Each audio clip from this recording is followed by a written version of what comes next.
자, 현재 상태에서 요게 이제 보이는 흔히 화면이에요. 정말로 그런가? 잠 보도록 할게요. 단순하게 박스 하나만 그려보겠습니다. 여기 보시면 렉탱글 툴에서 자, 안에 보시면 뭐 R, L 뭐 이런 단축키도 있는데 단축키보다는 우선은 모양. 자, 저는 바로 눌렀지만 옆에 조그만 화살표를 누르면 상세 내용들을 볼 수 있습니다. 확인하시고 일단 렉탱글 사각형으로 화면에 드래그. 자, 사이즈 W, H, 좌표 X, Y라는 게 존재한다라는 개념 살짝 보시면 될 것 같고요. 밑에 있는 I는 하나는 보시다시피 각도를 의미하는 거겠죠. 자, 각도를 의미해서 이렇게 나갈 수 있고요. 또 보면 끝에 조그맣게 동그라미 4개가 있는데 얘를 잡고 직접 당겨 보시면 사각형 자체가 이렇게 바뀌는 걸 알 수 있습니다. 자, 이 아이는 오른쪽에 보시면 이 옆에 코너 레디우스라고 해가지고 이 값이 변한 형태랑 똑같죠. 이 값 제가 이제 마우스 있는 쪽에 보시면 수치를 바꾸면 네, 똑같이 R 값이 변합니다.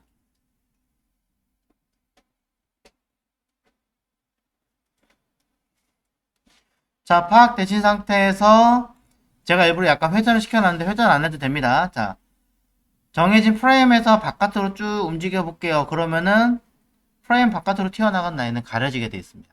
일종의 포토샵처럼. 포토샵 같은 경우가 정해진 틀이 넘어가면은 사라지게 되죠. 자, 같은 개념처럼 잡혀 있는데, 자, 무조건 사라진다라고 보실 수는 사실은 없고요. 이 사각형 도형을 감싸고 있는 아이가 프레임이잖아요. 이 프레임을 선택을 해서, 자, 프레임을 선택했어요. 오른쪽에 보시면 클립 컨텐트라고 되어 있습니다. 여기 체크가 되어 있는데 체크를 해제를 하시면 튀어나간 게 보여요.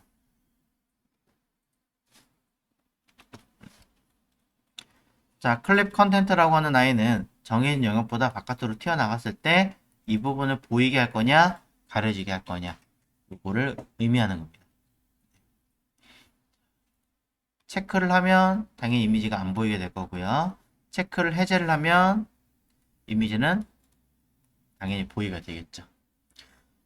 근데 무조건 이 클립 컨텐트가 있어요가 아니라 지금 저는 뭘 하고 있어요? 이 도형을 감싸고 있는 틀이 되는 아이를 선택을 해놓은 상태잖아요. 그래야 파악이 된다라는 거죠. 자, 이 프로그램은 이 피그마라고 하는 프로그램 자체는 요거를 좀 신경을 많이 쓰셔야 돼요. 내가 다루고 있는 게 직접적으로 도형인지 그걸 감싸고 있는 위의 영역인지 또는 그 위의 영역인지 이 영역 어느 영역이냐 따라서 두 개밖에 안 그렸지만 영역이냐 따라서 오른쪽에 나타나는 이 화면이 바뀌어요. 계속 바뀌어요. 근데 오른쪽뿐이 아니라 여러 군데 모든 것들이 다 바뀌기 때문에 어? 이상하다. 내가 알고 있는 그 기능이 왜 없지? 라고 하는 궁금증이 생긴다면 일단 첫 번째 왼쪽에 있는 아이 중에 무엇을 선택했는지를 먼저 보십시오. 첫 번째. 두 번째 하나 더 있습니다. 여기 제대로 선택이 된 것 같은데 왜 그러지? 라고 하시면은 오른쪽에 있는 것 중에 디자인이냐 프로토타입이냐 임팩트냐 인스펙트냐 중에 하나를 보시면 됩니다. 아직은 프로토타입과 인스펙트를 설명드릴 일은 없습니다만 디자인 쪽에 가 있는지를 잘 확인하셔야 됩니다.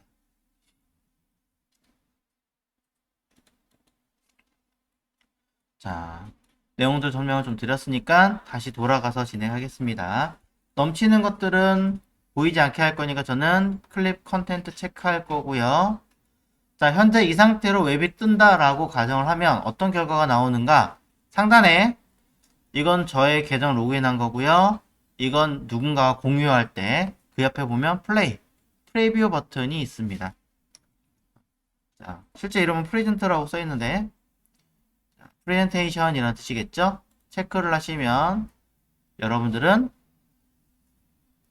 이렇게 상단에 보시면 새로운 창이 하나 뜨죠. 새로운 창이 하나 뜨면서 거기에 맞춰서 화면이 나타나는 걸 알 수 있습니다. 왜 이런 화면이 나왔을까? 그건 이유가 따로 있으니까 잠시 뒤에 설명드리고요. 자, 이렇게 움직여서 봤더니 네, 아까 그 그림이 그대로 나오는 걸 볼 수 있죠.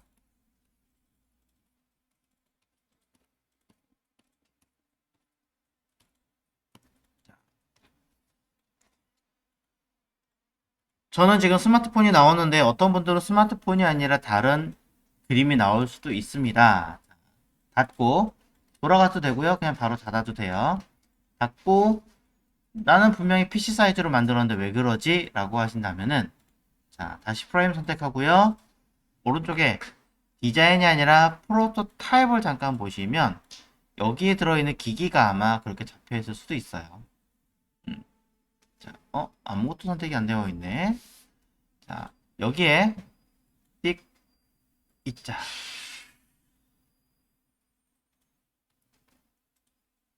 잠깐만요. 분디 제대로 기기가 다른 걸로 잡혀 있었어야 되는데 아무것도 안 떠 있네요.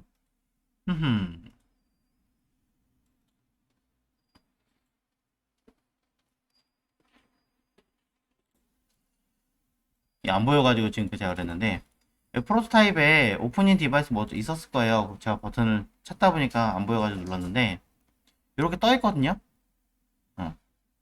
디바이스라는 부분이 눌러서 여러분이 바꾸실 수가 있어요. 아니면 커스텀 사이즈 버튼 누르시면 이렇게 해서 아까 이 화면이 1920에 1080이었잖아요.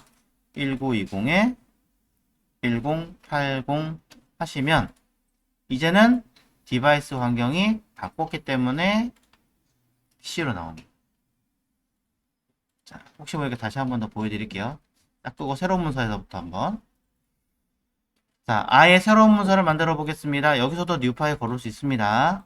눌러서 자, 임의의 시트지를 하나 만들겠습니다. 프레임의 사이즈는 좌표 0 걸어놓고 1920에 1080이라고 걸어주겠습니다. 자, 화면 나왔죠? 이 상태에서 간단하게 박스 하나를 그려볼 거고요. 자, 프로토타입 쪽에 가시면 이것에 대한 디바이스를 고를 수 있는데 처음에는 없어요. 없다 보니까 바로 프리뷰 버튼을 눌러서 확인해 보시면 내가 원하지도 않는 디바이스 환경이 뜨는 경우가 많습니다. 자, 그렇기 때문에 Show Prototype Setting이라는 버튼을 눌러보시면 Show Prototype Setting 여기에 디바이스라고 써 있고요. 디바이스를 무엇으로 할지가 고를 수 있습니다. 논으로 되어 있으면 지금 보이는 이 화면 그대로 나타나는 거예요. 근데 원하는 기기가 있으면 원하는 기기를 선택을 하고 보시면 아래쪽에 이미지가 있죠. 이 이미지 안에 들어간다라는 뜻으로 플레이 눌러보면 이렇게 보이죠. 나는 그런 거 필요 없이 뭐 이런 모델 이런 거 왜 나왔지? 자, 여튼 쭉 내려가서 내가 원하는 거는 이 화면 그대로 쓰고 싶어요 라고 한다면 커스텀 사이즈 해가지고 원하는 디바이스 기기 고르시면 직접 입력하시면 거기에 맞춰서 제공을 하겠죠. 잘 모르겠다 하시면 그냥 논 하시면 됩니다.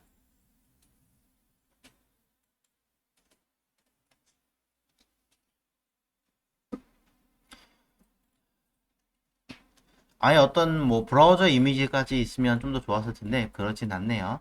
맨 마지막에 있는 프레젠테이션은 보나마나 PPT 화면처럼 띄우는 거겠죠. 이거는.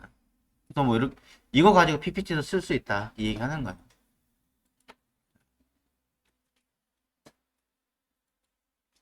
자, 그럼 프로토타입은 어떤 기능을 하는지 간단하게 봤습니다. 그냥 디바이스 환경을 확인할 수 있는 거 이런 개념일 뿐이에요. 일단은 자, 디자인 쪽으로 돌아와서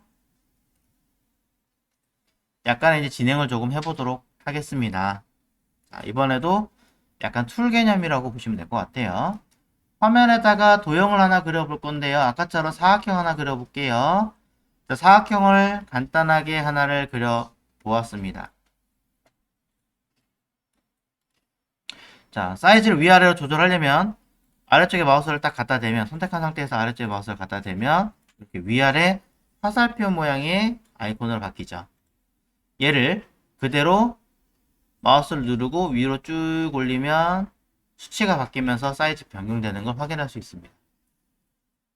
이때 자, 아래에서부터 올라가는 게 아니라 위아래 같이 줄일 수도 있습니다. 키보드 Alt 키를 누르신다면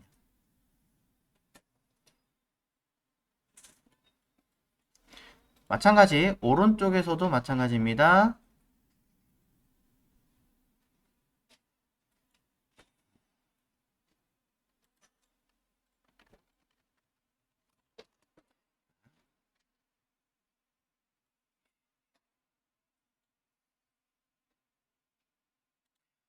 자, 이어서 보도록 할게요. 자, 이 아이를 단순하게 여러분들은 크기를 변경하는 형태만 현재 보셨습니다. 자, 그러면 이 상태에서 색깔도 한번 바꿔볼게요. 선택한 상태에서 색깔을 바꾸려면 바로 오른쪽 아래 보시면 자, 여기 오른쪽 쪽에 대부분의 세팅들은 다 이 안에 다 있어요. 디자인이라고 하는 곳에 선택한 도형에 자, 필이라고 있습니다. 이 필 부분을 보시면 색깔을 내가 변경할 수 있게끔 나오는 거죠. 자, 그러면 이 상태로 확인을 해보면 색깔이 바로 반영됐는데 저는 이거 말고 그라데이션 같은 거 주고 싶은데요 라고 하신다면은 이 상태에서 색깔을 누르고 바로 위에 요 창이 뜬 이 컬러 피커라고 하거든요. 이 창을 컬러 피커라고 하는 창에서 누구를 누르냐면 솔리드는 단색을 말하는 거니까 눌러서 리니어, 레디얼, 앵귤러, 다이아몬드, 이미지 즉 그라데이션 효과들 얘는 그라데이션이에요. 리니어를 눌러보시면 자, 뒤에 이렇게 그라데이션 컬러를 적용할 수 있는 개념이 되는 거죠.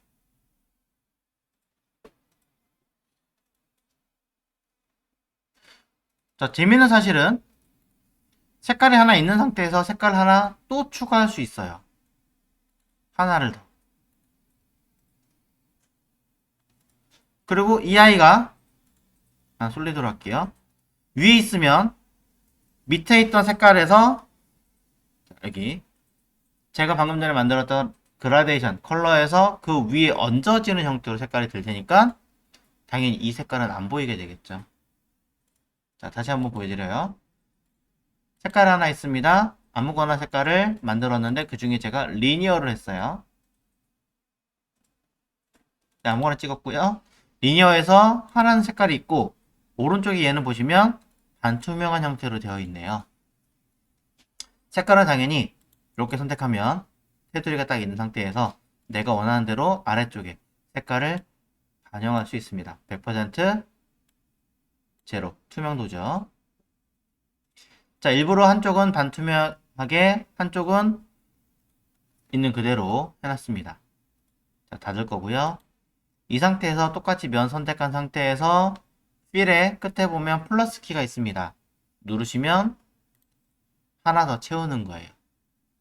색깔을 이중으로 먹는데 이때 위에 올라간 이 색깔을 클릭해서 저는 원래 있던 단색 솔리드 컬러로 바꿔볼게요. 그리고 색깔은 다른 색깔. 자, 이렇게 이중으로 색깔이 겹쳐지게 되면 위에 있는 색깔 기준으로 먹을 수밖에 없습니다. 덧칠을 한다라는 개념이에요. 그런데 일부러 제가 아까 그라데이션을 일부는 투명하게 해놨죠. 한쪽은. 그럼 요 두 개의 위치를 바꿔주면 이렇게 자, 이렇게 마우스를 드래그를 해서 옮길 수 있습니다. 그럼 밑에 깔려있는 색깔 위에 그라데이션 컬러가 들어가면서 원래 있던 색깔에서 보시는 것처럼 색깔이 처리가 되는 것을 알 수 있습니다. 투명도 색깔이 있는 형태로. 물론 한 번의 그라데이션 효과로 줄 수 있는 방법도 있겠지만 때에 따라서는 지금 보시는 것처럼 색깔이 하나가 아니라 두 개, 세 개 중복돼서 들어갈 수도 있다는 얘기입니다. 그리고 그 자체는 보시는 것처럼 눈을 아예 껐다가 켰다가 해서 색깔을 감췄다가 나타나게 했다가 하는 형태도 가능한 거죠.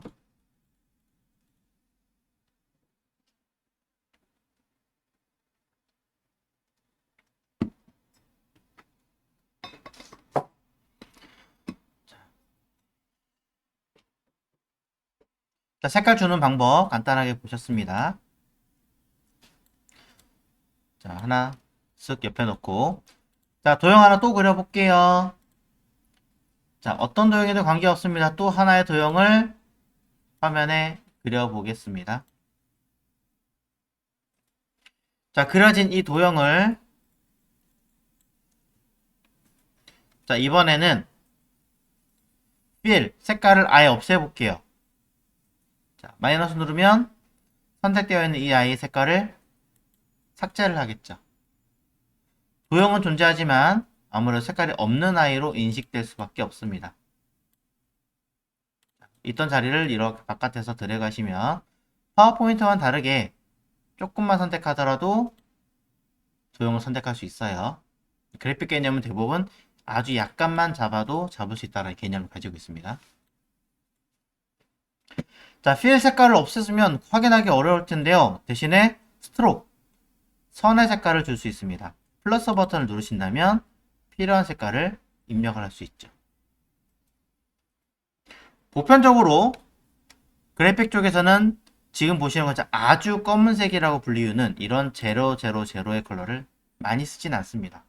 만약에 블랙을 좀 쓸 거라면 약간이라도 회색톤을 살짝 줄 수 있게끔 조금이라도 끌어올려 주시는 것이 좋습니다. 그래야 다른 색깔하고 호환율이 조금 더 좋아요. 물론 애플 같은 경우는 000 씁니다. 굉장히 쓰기 어려운 컬러인데도 불구하고 잘 쓰는 거죠. 자, 이렇게 만들어진 아이는 안에 면 색깔이 없는 상태에서 선의 색깔을 준 거고요. 이 선에는 당연히 두께를 얼마든지 크기를 조절이 가능합니다. 그리고 선의 위치를 보면 도형이 바깥쪽이나 안쪽, 가운데 세 가지 중에 안쪽으로 처리되어 있는데 저는 인사이드로 되어 있기 때문이죠. 얘를 센터 주면 가운데를 기준으로 안쪽 5, 바깥쪽 5.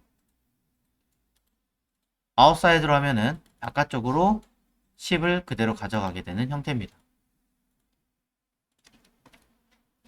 이렇게 만들어진 형태의 이 12라고 하는 아이는 단위가 무엇이냐 라고 하신다면 단위는 픽셀입니다.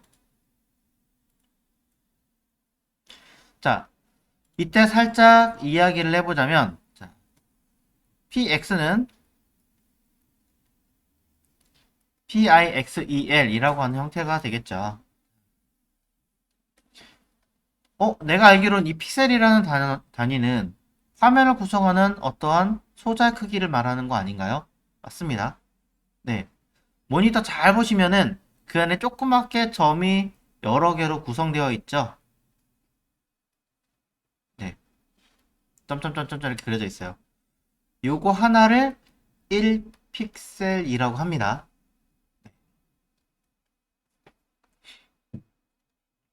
그러면 요거는 10이면 이 화면에 들어있는 그 10개 정도의 가로 크기만큼 가지는 건가요?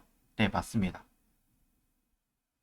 그럼 가로 아까 1920, 1080이라는 얘기는 모니터 화면에 아까 크기가 요거 기준으로 대충 얘기할게요. 자, 아까 여기가 1920이었는데 1920이라는 얘기는 모니터의 가로 크기가 1920개의 흔히 그냥 정등 소자라고 그러죠. 정확하게는 전등에 들어있는 거다 이렇게 이해하시면 되는 거예요. 그럼 세로는 1080이라는 얘기는 1080개로 이루어진 점의 개수다. 전등의 개수다. 이렇게 이해하시면 되는 거죠. 자, 이 아이는 센티미터나 밀리미터라고 하는 단위와는 호환이 되지 않습니다. 전혀 호환되지 않아요. 바꿀 수 있는 방법도 없습니다. 물론 임의로 갖춰진 i는 있습니다. 왜냐면 원래의 기본 개념은 1인치라는 개념 안에서 가로, 세로의 몇 개 정도의 점으로 이루어진 화면인가 라고 하는 개념으로 흔히 해상도, 즉 DPI라는 개념을 PPI라고도 합니다. 개념을 적용하기 때문입니다. 하지만 이거는 임의의 개념으로 이해를 하셔야 되는 거지, 이 자체를 그대로 암기를 하고 숙지를 하시면 원활하게 작업하실 수가 없습니다.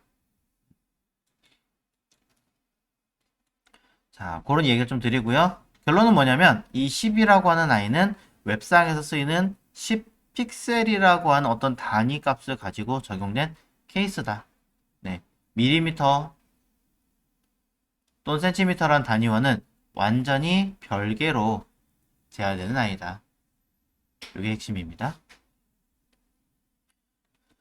자, 그래서 여러분들은 살짝 면이라는 걸 칠하는 방법과 선이라는 걸 칠하는 방법에 대해서 보셨습니다. 물론 선에 대해서 투명도 얼마든지 낮출 수 있고요. 또 얼마든지 이 선을 추가로 또 이어서 칠을 할 수도 있습니다. 네. 이 피그마라고 하는 프로그램은 약간 이중적으로 2개, 3개씩 중복해서 올릴 수 있는 방법들을 가지고 있거든요.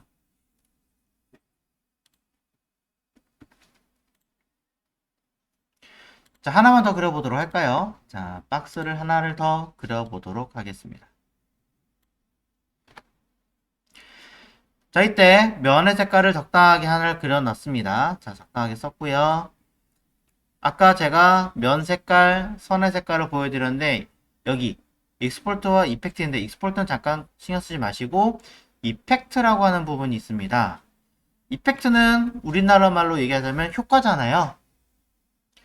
마찬가지 눌러보시면 자, 하나가 생성되게 되는데요. 이때 보이는 첫 번째 명칭이 섀도우입니다. 그림자죠. 물론 이 안에 보시면 블러라든가 이너 섀도우 같은 개념이 들어가 있고요. 그 다음에 왼쪽에 있는 요 전등을 눌러보시면 내가 그린 도형의 좀 더 디테일한 부분을 컨트롤할 수 있는 개념이 들어있습니다. 블러를 얼마만큼 줄 것인가, 밑에 그림자를 말하는 거죠. Y값 아래로 얼마큼 내려가게 할 것이고 X 오른쪽으로 얼마큼 이동하게 할 것인가, 투명도 또는 색깔도 얼마큼 처리할 것인가를 언급할 수 있게 만들 수 있습니다.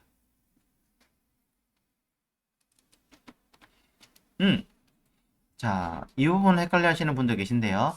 X라고 하는 것은 이렇게 방향성을 가진 걸 X좌표라고 하고요. Y라고 하는 것을 이런 방향성을 가진 걸 Y좌표라고 하죠. 이거는 학교 다니실 때 많이 보셨을 거예요. 학교 다니실 때 많이 보신 개념이 뭐냐면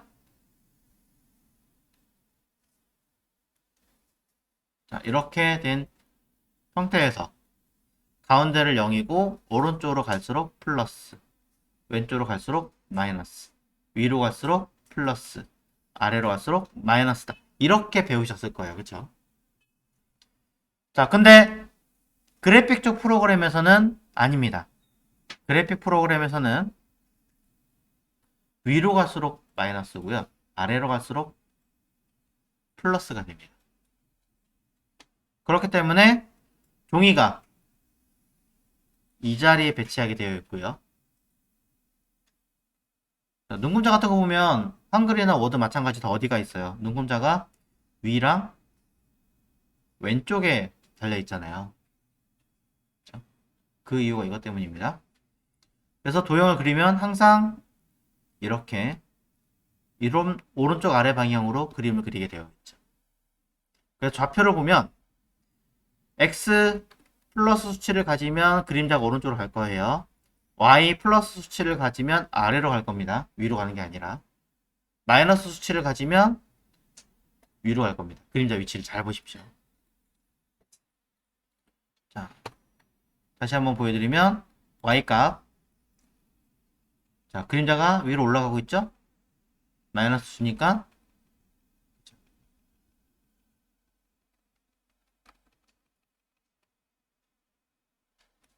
x 마찬가지예요. 자, 마이너스 플러스. 자, 블러는 번짐의 정도고요. 스프레드는 크기, 확장성 뭐 이런 얘기라고 보시면 될 것 같아요.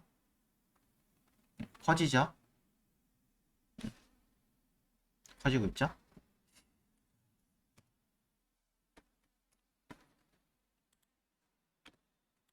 자, 이런 세 가지 형태를 살짝 보셨습니다. 자, 도형에 대한 색깔 채우는 거, 선 주는 거, 그림자 주는 거 정도. 자, 그럼 두 가지 정도만 더 하고 일단 간단하게 도형은 이렇게 다루는 거구나 정도만 보고 그 다음 가겠습니다. 자, 그 다음 보셔야 되는 건 글자 쓰는 거. 자, 위에 보시면 텍스트라고 써있는 아이콘이 있습니다. 화면에 클릭하시면 글자를 쓸 수 있죠. 물론 드래그를 해서 박스를 만들어 놓고 글자를 쓸 수도 있습니다. 다시 한번 보여드립니다. 상단에 T 선택하고요. 화면에 툭 그냥 찍어주면 됩니다. 툭. 그럼 글자를 이렇게 쓸 수 있습니다. 이 아이는 글자를 쓸 때마다 보시는 것처럼 테두리가 늘어나는 걸 볼 수 있어요. 그런데 툭 찍는 게 아니라 드래그를 해서 박스를 만드시면 박스 안에 글자를 쓴다는 개념으로 박스는 늘어나지 않고 글자만 이렇게 알아서 지정된 크기에서 변할 뿐입니다.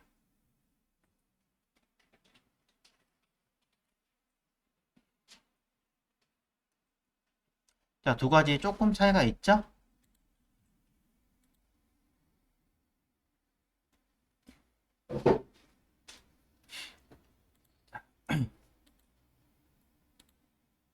하나는 그냥 쓰는 거, 하나는 영역 잡아서 쓰는 거.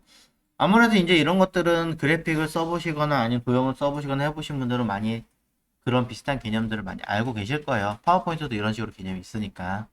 하지만 이런 두 가지 방법이 있다라는 정도만 보시면 될 것 같고요. 물론 얘는 이렇게 위에 거 알아서 늘어나는 것도 컨트롤은 가능합니다. 자, 이렇게 만들어진 아이를 가지고 자, 중간중간에 엔터를 좀 눌러서 네. 공간 안에 들어있는 글씨를 가지고 조금 추가처리를 해볼게요. 자, 텍스트 다시 한번 더 보여드릴까요? 자, 상단에 있는 T라고 써있는 거 화면에 단순 클릭하시면 바로 글씨를 입력할 때마다 테두리 박스가 자동으로 늘어나는 걸 볼 수 있습니다. 한 번 더 똑같은 툴이에요.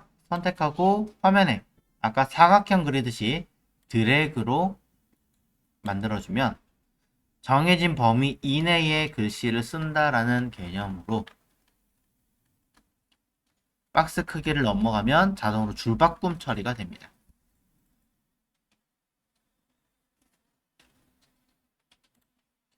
위의 개념과 아래 개념 다 했으면 바깥에 클릭하셔도 되고요.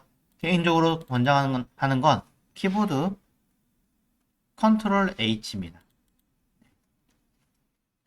컨트롤 H는 모든 작업을 다 끝내고 현재 상태를 선택하고 빠져나가겠습니다 라는 개념이에요.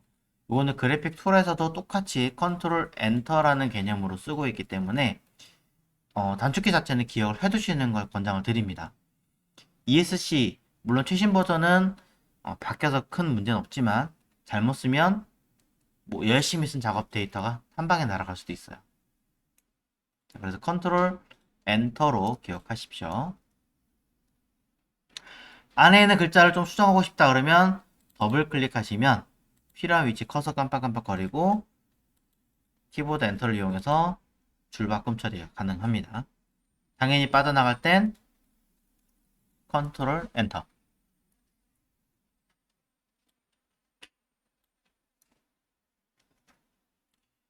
자, 일부러 텍스트 쓴 박스를 약간 더 크게 공간을 뒀습니다. 자, 이 상태에서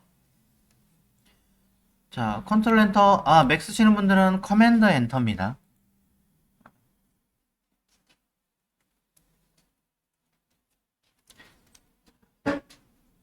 되시나요? 커맨드 엔터.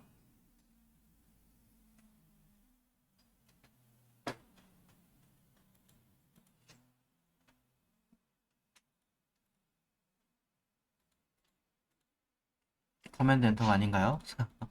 제가 알기로는 커맨드 엔터로 알고 있는데.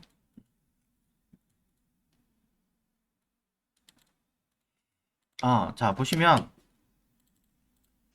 자, 이 상태에서 제가 다시 쓸게요. 한글로 쓸까요? 안녕하세요. 반갑습니다. 썼잖아요. 키보드 컨트롤 키 누른 상태에서 엔터. 빠져나갔죠?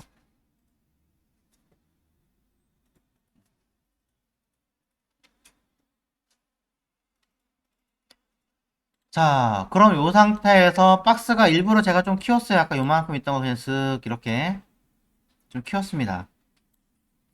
자, 키운 상태에서 왜 키웠느냐면 오른쪽의 내용들 중에서 자, 텍스트 부분을 볼게요. 자, 이 부분 텍스트 부분을 볼 겁니다. 로보토라고 전 써있는데 요게 서체 이름이에요. 로보토로 써있는 뭐 어떤 분들은 다르겠죠. 근데 정확하게 말하면 이 로보토는 영문 서체입니다. 참고하십시오. 글씨 크기가 작다. 그러면 그 밑에 요거가 글씨의 크기예요. 직접적으로 입력을 하셔도 되고요. 또는 끝에 있는 얘를 눌러서 키우셔도 되겠죠. 또한 왼쪽에 있는 레귤러 누르면 미디엄, 볼드, 블랙 등등등등등 다양한 서체를 확인하실 수 있습니다.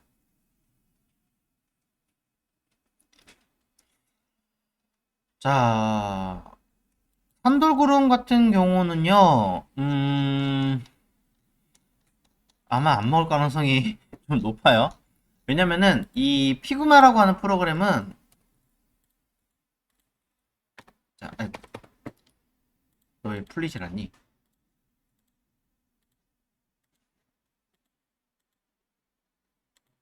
갑자기 커서 모양이 이상하게 됐네요.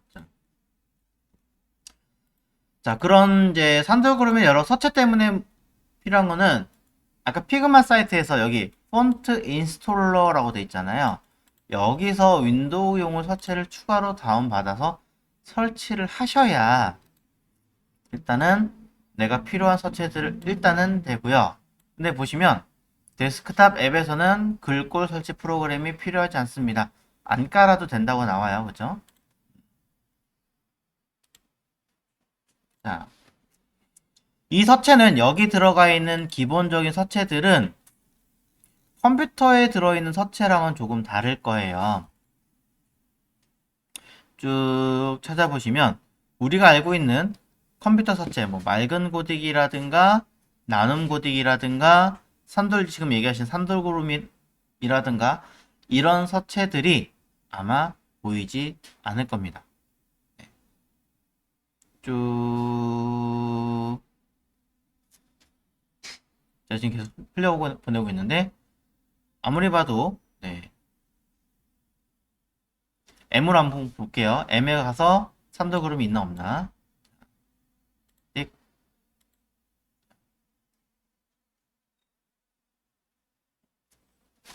자, 가만히 놓고 있으면은 자, 아마 나오겠죠. OPQR RESTU 해가지고 노트 보이고요. 아이고 눈 아파라. 자,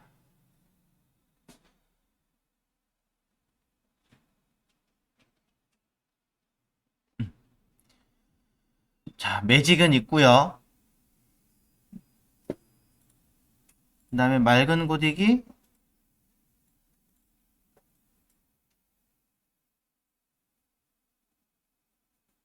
자, 저만 안 보이는 건가요? 안 보이는 것 같습니다. 일단은 여기 안에 들어가는 서체는 컴퓨터하고 어느 정도 호환이 되는 게 있기는 하겠지만 기본적으로는 이 자체적인 서체만을 들어가 있는 걸로 제가 알고 있거든요. 그러다 보니까 컴퓨터에 없는 것도 여기 있을 수도 있고요. 반대로도 처리가 될 겁니다. 그러니까 당장 여기서 서체에 대한 개념을 너무 디테일하게 작업하시면은 쉽지가 않으실 거예요. 네. 그런 이야기를 좀 드리고요. 혹시 모르니까 뭐 나눔 고딕 이렇게 이건 다른 거구나. 스타일이 다른 얘기예요. 나중에 얘기할게요. 자, 서체는 그래서 결국에는 없을 가능성이 높다. 음. 어, 있긴 있네요. 그래도 아예 없진 않나 봐요. 이렇게 검색하면 되긴 하는군요. 전 안 되는 줄 알았더니. 자, 컴퓨터에 깔리는 서체를 기본적으로 잡아주긴 하나 봅니다. 자, 눌러서 찾아지지 않아서 전 없는 줄 알았는데 그렇게 찾지 마시고 직접적으로 여기다가 검색을 하시면 되는데 한글은 안 먹어요. 혹시 또 모르니까 해볼게요. 맑은 고딕. 안 되죠? 서체는 영문으로. 맑은 고딕 이렇게.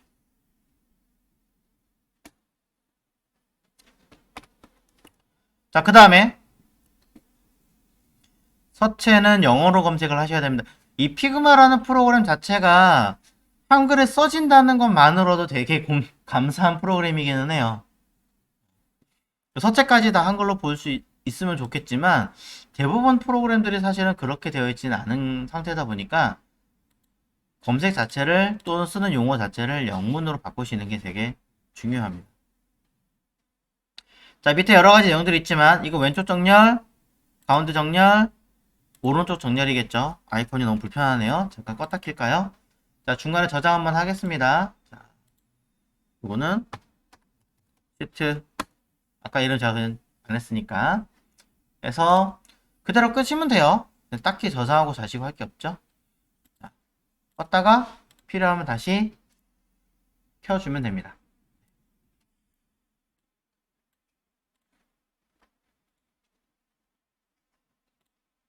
자, 그럼 아까 요거 다시 더블 클릭.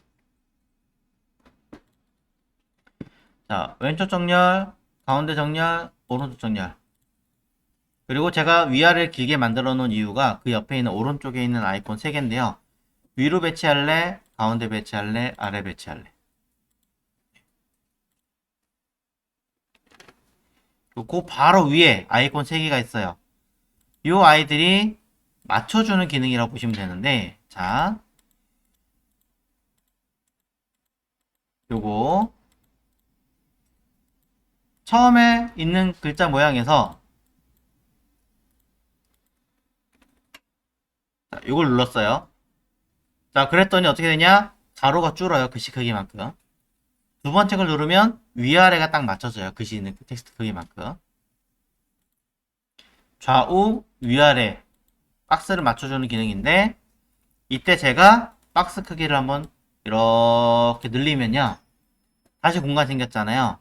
그러면서 지정하는 박스 기준으로 라는 뜻으로 끝으로 바뀌어버립니다. 그럼 이걸 다시 좌우 버튼 누르면 글자 크기만큼으로 텍스트 박스가 변합니다. 또 쓱 늘린 상태에서 두 번째 거 누르면 위아래가 맞아 떨어집니다. 당장은 여러분들이 이게 어디다 써먹으라고 하실 수도 있는데 웹에서는 이런 기능들이 되게 중요해요. 그래서 정해진 심지어 이런 게 만약에 이렇게 들어가 있다 겹친다 그럼 이거 선택하기 쉽지 않을 수도 있어요. 때로는 그런 경우에도 맞춰서 쓸 수 있는 개념이다. 자, 텍스트 박스는요 밑에 글씨 색깔만을 기준으로 색깔을 쓰게끔 되어져 있습니다. 글씨 색깔만을. 그럼 면 자체 색깔은 줄 수가 없나요? 네, 일단은 줄 수가 없습니다. 해결하는 방법이 두 가지가 있기는 해요. 하나는 이 아이를 자체적으로 다른 뒤에 있는 면에 박스를 하나 그린 다음에 이렇게 박스를 하나 그리고 이 박스와 글씨를 같이 선택을 해서 이거를 그대로 그룹화 시킨 다음에 쓰는 방법이 하나 있고요. 그냥 컨트롤 G 누르면 그룹이겠죠. 그럼 이 상태에서 안에 들어있는 박스만 색깔을 바꿔가면서 그때그때 필요하게끔 변경하는 방법이 있겠죠. 자, 실제로 이런 방법들을 많이 사용합니다.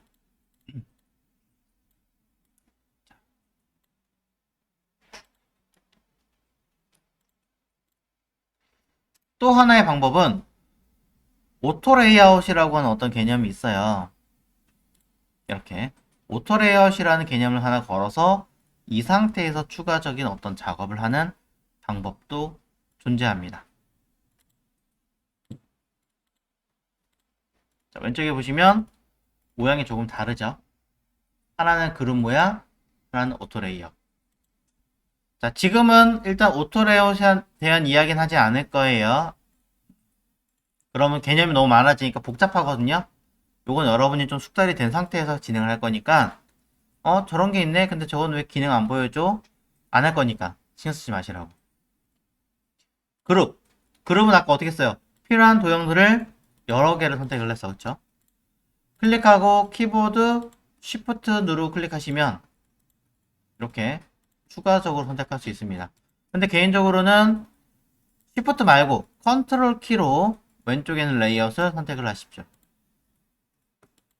컨트롤 키로 Shift도 되는데 차후에 배우실 그래픽 툴하고 자칫 잘못하면 헷갈릴 수 있기 때문에 일부러 컨트롤로 설명드린 거고요.